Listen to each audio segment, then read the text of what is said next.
Matt Cawthon is officially top 3 characters in the whole entire series. I don't care. After that one chapter, you guys know what chapter I'm talking about. Matt just leveled up. Bro, welcome back guys to yet another Wheel of Time review. My bad, I've been away for a long time, but we're back at it again with part 2 of book 3. And yeah, without further ado, let's get straight into this video. So, last time we left off with Egwene Nynaeve finding that grey man with, all that sus between that Aes Sedai called Shiriam and, all that stuff. Now, here we start off with Egwene and Nynaeve and Elaine, all 3 of them. Now, they are met with GALAD and GAWYN, and then they kind of want to help, GALAD and GAWYN wants to help them out, but then at the same time, the Amyrlin seat, I'm pretty sure, specified that this is top secret, you can't share this to anyone. So this whole hunting the Black Archer thing is only between Nynaeve, Egwene and Elaine for now. And here we actually have a very Nynaeve moment, So GALAD, he just wants to stay, he wants to know what's going on, but then Nynaeve was like, you know what, on the count of 3, you better leave ASAP. And then she actually started counting down. She was like 3, 2, 1 and then GALAD literally just ran away, which was, I don't know, when I was reading that part, that was actually quite hilarious. And yeah, Nynaeve is just ridiculously awesome, man. Anyway, so here it is confirmed that Elaine officially joins the Black Archer hunt, which is awesome because I love Elaine's character. I want her to be a part of this new journey that, Nynaeve and Egwene will go on, so that's awesome. Another thing is there's a lot of suspicious that, the Amyrlin seat is kind of suspicious herself because Nynaeve believes that, the Amyrlin won't save Matt. So Nynaeve wants to heal Matt herself, but before that happens, yo, the scariest person in the whole entire series walks in. None other than Elaida. Elaida just casually walks in, and yo, in this chapter, we can see the relationship between Elaine and Elaida completely being like so different. And here we see that Elaine is talking very normally to Elaida, just as how she was raised to talk to her, And then literally, Elaida, quotation marks, tells Elaine, silent novice. Bro, that hit me as well. That sent goosebumps. That touched me in the bone, bro. That was disgustingly cold, bro. Holy shit.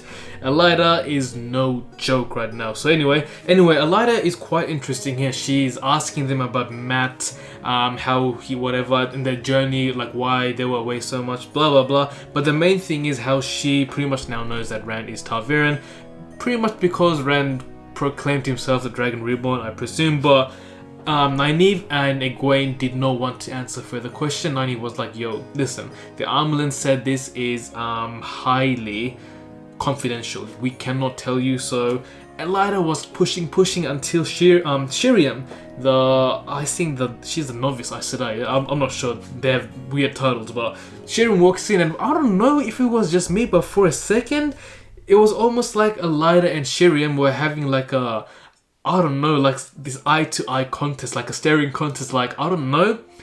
I swear, I have a gut feeling one of them is good and one of them is Black Archer. I don't know, I think I can safely assume that. Now with Elaida, for me, I think she's like the Snape of the Wheel of Time. You guys know Snape from Harry Potter, right? How he's portrayed like a bad character, but at the end he's always, he ended up being a good character. I think Elaida is just like that, She's obviously, I think that's just her personality, her being evil. So that's just, oh my god, I was meant to say that in the predictions part, but I predict that Shiriam is Black Archer, and I predict that Elaida is actually good. I don't think she's bad.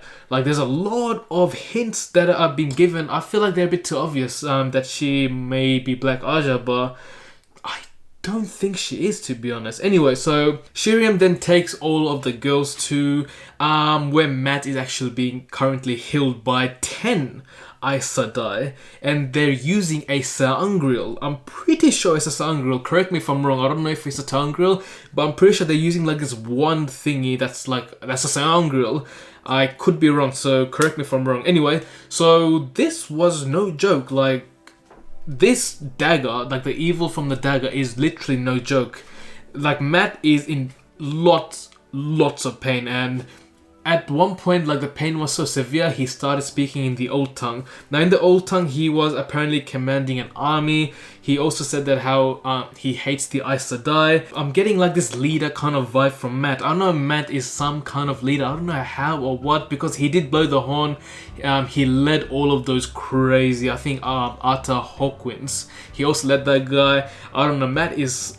I am so interested actually to know why Matt is the only one that knows the old tongue properly, and how, I don't know, this Red Eagle army and all this Aes Sedai hate is very intriguing, and yo, I need to read more. I need to find out ASAP. So anyway, at the end, the bond between the dagger and Matt has been broken officially, thank God. And then we finally get a Matt point of view chapter. So Matt pretty much wakes up, he recalls himself speaking the old tongue, how he was commanding, like I said, the Red Eagle army, and yeah, and he's pretty much himself. He has not changed, but this time we are seeing it from his point of view. Like he's eating a lot, he's like having all these thoughts in the back of his head, obviously how he hates the Aes Sedai. He's constantly thinking about Rand, Perrin, Egwene, everyone pretty much. So Matt is pretty much just Matt, do you know what I mean? But also he did recall at the end how he blew the horn, and that might be crucial why, I don't know, why he is in Tar Valon. And just speaking of, you know, him being crucial in Tar Valon, I swear, Selene, she just walks in like, yo, what is she up to? So she walks in and she literally is telling Matt the exact same thing she told Perrin and Rand, like how he deserves glory and how like the Aes Sedai Tar Valon are going to use him. And yo, like she is up to something anyway. So she also said to Matt that Tam and Matt's father called Abel, they came around to actually check up on Matt. And so far the Amyrlin seat or any of the Aes Sedai, none of them have actually told Matt that they actually came through, which kind of creates more doubts in Matt's mind, and that's pretty much what Selene is trying to do here, and it's working. Next up, we move on to Egwene's point of view. Now, Egwene is with Perrin. They're having a conversation, and oh my god, Perrin mentioned something very important, I think. She said that Baal-Zamon and Ishamel, oh yeah, you know, with the names, we're gonna butcher some names here and there, but they have the same title. Yeah, I forgot what the title was. I read B-O-H. What does B-O-H mean again in my notes? Oh my days. But please let me know in the comments down below what is, like, obviously you guys should know, like, what title do they share again? I actually forgot. I might have to read it again. But yeah, so I think Baal-Zamon is Ishamel. I think that is kind of safe to conclude now, that Baal-Zamon is actually one of the Forsaken now.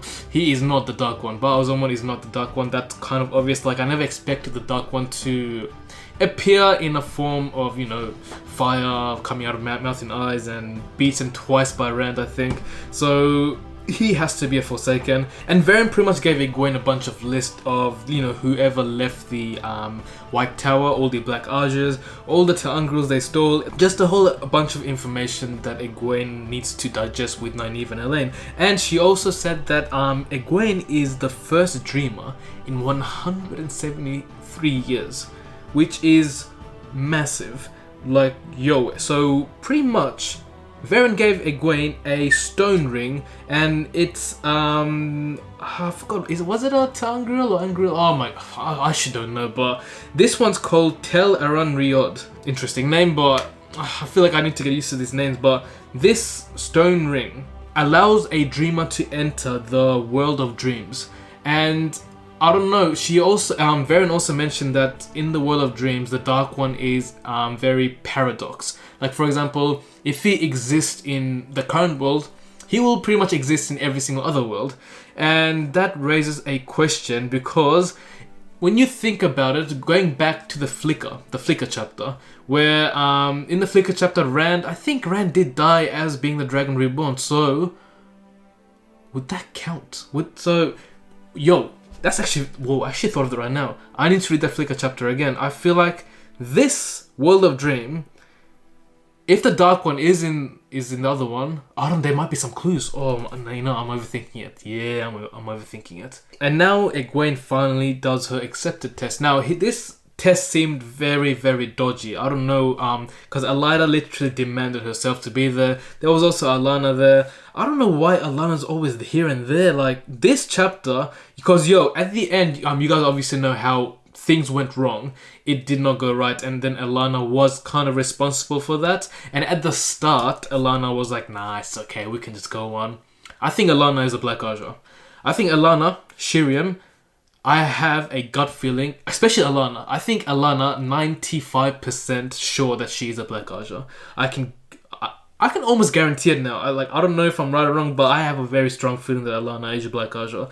Anyway, so all that happened, let's move on to Egwene's accepted test. So in the first room, Egwene had a daughter with Rand, and then Rand was obviously having those symptoms of being mad and stuff, and Egwene couldn't help, and that was the first one. The second one was Rand was actually trapped under like this massive pillar or something like that, yeah, and he was about to die. But then Rand was like, kill me, because if you don't kill me, I will be taken into the shadow. Now, this is interesting because in previously I forgot to mention, I think you need 13 Myrddraals and 13 Black Ajas to kind of take someone into the shadow. So we will talk about that later once we get into all the tier stuff. So that's interesting. And then the last one, Egwene is the Amyrlin seat, and then everyone wants Rand to be gentled. But when Egwene denied, she literally got abused. Like, yo, what's it called? What's the Amyrlin's puppet name again? I don't know. You know how the Amyrlin has like a puppet or like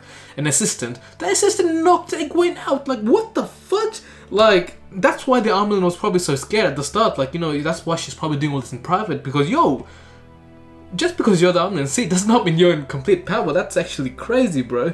And yeah, like I said, 13 sisters and 13 Myrddraals takes you into the darkness. And then 13 Black Ajas left the White Tower, and they're on the way to the Tear, where Rand is going. So, it makes sense that their plan is to turn Rand into the shadow. So I'm assuming there's also 13 Myrddraals in Tear, and things will come together once we get there. And also behind the scenes, Elaine is now also an accepted, which is cool. It's all good. And now, ladies and gentlemen, time for the best chapter probably in the entire book and the first two books combined so far. Yo, Matt, he's up, he's feeling amazing. He dipped the tower. He's just wandering around. He's like, yo, what can I do, man? Time for me to escape. So he was talking to some guards like, yo, can I escape? Nah, you can't escape. Literally every single Aes Sedai knows you in specific. So Rand's like, I'm not a Rand. Matt is like, yikes. Anyway, so then Elsa was behaving very oddly. Now, obviously, now I know who Elsa is after reading more further chapters. It's obviously Selene. Like, Selene, I think she disguised herself as Elsa. So, yeah, so that's why she was very odd in behaving with, Matt. So that's why she ran away quickly. Anyway, so, I just want to get to the main part, bro. Then Matt saw a bunch of warders training. There's a bunch of accepted Aes Sedai. They're all drooling over Gawyn and Galad, training like, you know, Prince Charmings and all that stuff, you know what I mean? And Matt was just like, yo, that's interesting. I can probably, you know, take them down with a quarterstaff. But I was reading this live and I was like, yo, absolutely no way. I had like zero expectations of Matt actually winning that fight. So anyway, Matt was like to them, yo, I want to make a bet. Since I want to dip ASAP, I need some money. So if I could beat both of you guys give me some money. And at first, GALAD and GAWYN felt offended because they're like, nah, you're weak. I don't want to fight you at your weak side, whatever. But the warder who was training them at the end was like, yo, listen, fight him right now. And that is where the best combat fight in the whole entire book started, man. Anyway, so Matt had his quarterstaff while the other guys had their swords. Obviously, me, for reading for the first time, I was like, yo, that's a massive disadvantage. But yo, off the bat, Matt knocks out GAWYN with, like, he smashed the quarterstaff on GAWYN's head. He was dripping in blood, and yo, the Aes Sedai and the Accepted literally ran to him. She's like, yo, what did you do to GAWYN, man? And then I was like, when I read that, I was like, yo, he actually might, nah, he can't. There's still GALAD. Like, GALAD, he's known for his professionalism, he's known for his, you know, I don't know just how strong he is, whatever, he just always does it what's right. So I was like, GALAD's got this, even though I was reading for Matt, but GALAD probably had the dub. But boy, was I wrong, cause Matt, with the dice thing, I don't know what he does, time to toss the dice, whatever that shit is. He absolutely was toying with GALAD, and at the end knocked him on his feet and was about to kill him at the end. But then he stopped himself, which was absolutely hectic. Bro, what the hell? I did not see this coming, bro. One thing I wanted to say though, I think the dice is either a Sangreal or a Sangreal, bro. And obviously, if it's an Ungreal or Sangreal, you need to channel into the object. So therefore, I came to the conclusion that Matt can also channel the one power. He pretty much, I think he pretty much unconsciously channels the power into the dice, which kind of gives him power or luck. I don't know, I think that's my prediction. But yeah, what a chapter. And at the end, the water gave a story. He was telling the story how the greatest swordsman, I forgot that guy's name, but he literally was undefeated until one day a guy with a quarterstaff defeated him, and that kind of woke everyone up. And then at the end, he was like to Matt, where you from, lad? Matt was like, Manithrin. And then he was like, oh, my bad, you know, it's just a saying. So, yo, I don't know, Matt is, I feel like Matt is pure blood. Obviously, Ran is not pure blood. Ran is, what do you call those guys again from the mountains? The Aiel, yep, Ran is an Aiel, man. And Perrin's like a wolf guy. I don't know what Perrin is, but I feel like Matt in specific, I don't know, he might be very, something is about him. Oh, Matt just acts stupid. But then I feel like there's something deep to him, which kind of annoys me. Like, yo, it's like, I don't know, but stuff all that. Best chapter so far of anything, by far. Absolutely shocking, absolutely awesome. Matt, top 3 characters just after that chapter. And let's move on now. Now moving into Egwene's point of view. Egwene previously had a dream. This dream was very interesting. So she saw Rand at Shoyal Ghul. I don't know what he was doing, but then she also saw Perrin with those 2 hawks again, both female. I don't know what it means, but one was bad. One was like strangling him around the neck. And yo, this part with Matt is mad. So Matt had one eye on a balance scale, and he was hanging from like a tree, like. Yeah, that's brutal. Anyway, and then this part, Elsa. Remember when Elsa had that weird interaction with Matt? Literally the same thing. Elsa just came in, casually, she's like, yo, listen, you better go to the storeroom right now, because, you know, the Black Archer left all the stuff, and she's dipped. She ran after that, and then Egwene had like a foot race with her, but then when she came out, she vanished. Instead, she saw Selene. I don't care, this has to be Selene. It was described as the woman in silver and white, the most beautiful woman ever. Has to be Selene, and Selene just acted differently, like, you know what I mean? So Egwene was very confused at that moment of time, and literally after Egwene lost focus, Selene also disappeared, literally. And then all 3 of them, Egwene, Nynaeve and Elaine, went to the storeroom just as Elsa had told them. And in the storeroom there were a bunch of, I don't know, like things that were left over, which was true, or was it true? Maybe a trap, because the Amyrlin did not send Elsa. So Selene presented herself, and she probably kind of, I don't know what she's up to be honest. But anyway, in the storeroom, there's a whole bunch of evidence that the Black Archer are going to tear. They're going to tear, so it either might be a trap, it either is actually the proper thing. And they came into conclusion that the only way they can resolve this is if Egwene enters the world of dreams, the Tel Aran Riod. And so Nynaeve and Elaine were watching guard while Egwene was in the dream. And while she was in the dream, the first part she saw Perrin and Hopper. And the wolf. The wolf attacked Egwene, and then that's when Perrin woke up. Now, we know that we saw Hopper in Perrin's dream multiple times. So, I'm here thinking the world of dreams, that means Egwene can probably enter other people's dreams. So Perrin was probably having a dream at the moment of time, and Egwene entered it. So she can actually communicate with anyone if she just enters, their dream.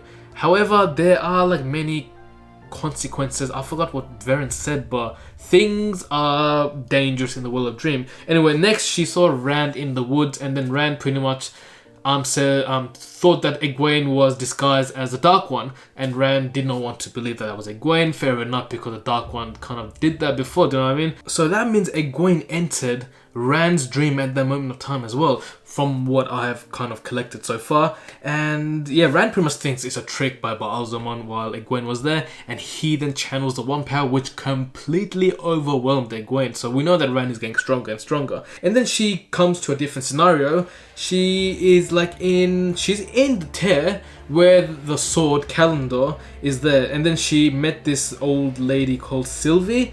And she was talking about Ba'alzamon, she was talking about Calendar, how it's a powerful sa'angreal which has both Saidin and Saidar around it, and she also said it could only be taken by the Dragon Reborn and all that stuff. And then trouble was coming, more people was coming, and this lady, she touched Egwene's ringstone, and Egwene woke up.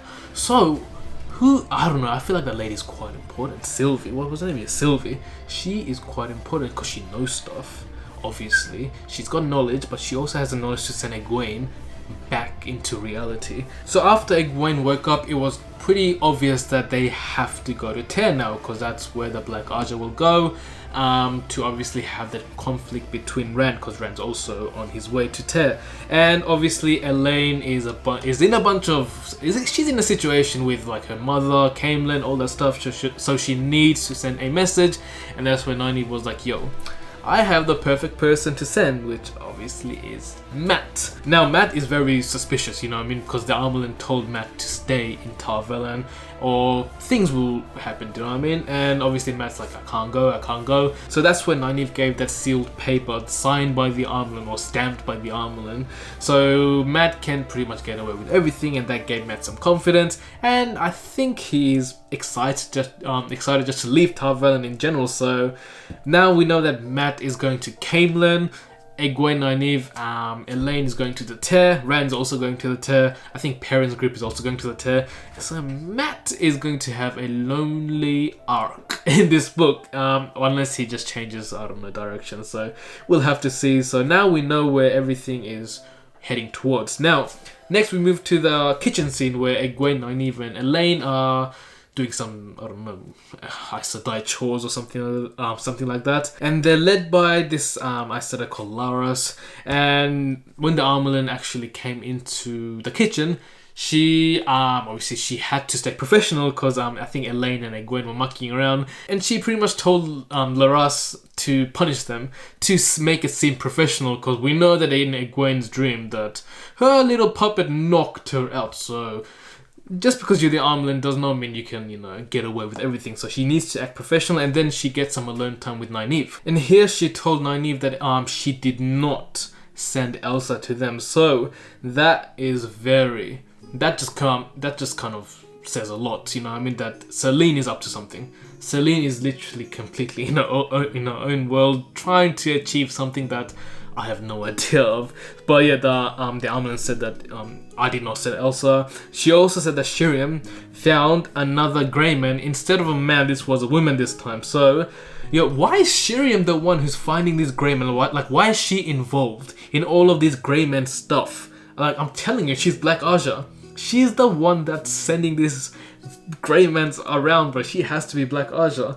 And obviously she talks about Calendar, because Nynaeve asked about Calendar, what is it? And here it was confirmed that it's a very powerful sa'angreal, and only the Dragon Reborn can pretty much proclaim it. And the country, or the state Tear, literally has its duty to protect the sword from the Dragon Reborn. So a prophecy is when Tear falls, it's pretty much one of the prophecies that the dragon has been reborn, and the Black Aja, that means are kind of after it. So that, like I said, there's so much evidence that is being shown that they have to go to Tear to hunt down this Black Aja. And we end off with Matt. Now Matt, just before he planned to leave the town, he was like, you know what, why don't I just, you know, gamble a bit, you know what I mean? And he did gamble a bit, and he was winning at the start, and he was like, you know what, let me just gamble a bit more, and he just could not stop winning. Like, yo, this guy's luck is absolutely insane. Like, if he was on sports bet, like if he was betting on every single sports team, he would be like a millionaire in our current world. Like, this guy's insane. He was winning absolutely everything, and at one point someone you know, got suspicious, and he was like, by the luck of the Dark One or something like that, and Matt got absolutely furious. He was like, yo, don't even assume that I'm a Dark One, cuz bro, like, yo, I will kill you, bro. I don't think he said I'll kill you, but that's the vibe I got from him, bro. Like, Matt has this deep, like, obviously he's very you know what I mean, he's very funny, he's very childish, whatever, but there's something deep inside Matt that I want to uncover, bro. So anyways, yeah, he pretty much won everything that day. He didn't lose once. He just had insane luck. He just says time to toss the dice. Like, what does that mean? I think when he says time to toss the dice, it's time to channel into the dice. I think that's what it means. So anyway, when Matt left all the gambling stuff, he was hunted down, and by the descriptions, I think these are Greymans. And these Greymans were just literally following Matt around, and at one point Matt was on the roof and he pushed one off, and yeah, he pretty much killed. Was that Matt's first kill? I think it might be Matt's first kill other than a Trolloc. Or did he kill a Trolloc before? I have no idea. So yeah, now I think Shiriam sent the Greyman after Matt. I don't know, Shiriam, I think she's a Black Aja, bro. And yeah, I think I kind of already said all my predictions, like how Shiriam and Alana are Black Ajas. Matt, the dice he has is either Terangrial or Sangreal. And that's pretty much all my predictions. And that concludes part 2 of the Dragon Reborn. Finally, I'm so sorry, it's been a long time, you know what I mean? This video was meant to be up last week, but you know, I had my tooth surgery last week, so couldn't really talk in front of a camera. But yeah, hopefully now we get into you know, a proper routine, a proper rhythm. Now that we're back, everything's fine now. Looking forward to making content every single week. And yeah, guys, let me know what your thoughts are for this part. I absolutely love chapter 24 in specific. It was just absolutely amazing. And Matt, I know why. You guys told me that, you know, Matt will win me over in book 3, and 24 chapters in, he's already won me over. So that's going to do it, guys. Thank you guys for watching. If you guys still have not subscribed yet, make sure to subscribe right now. More future Wheel of Time content will be uploaded in this channel. And other than that, I will catch you guys on the next video. Take care now. Bye.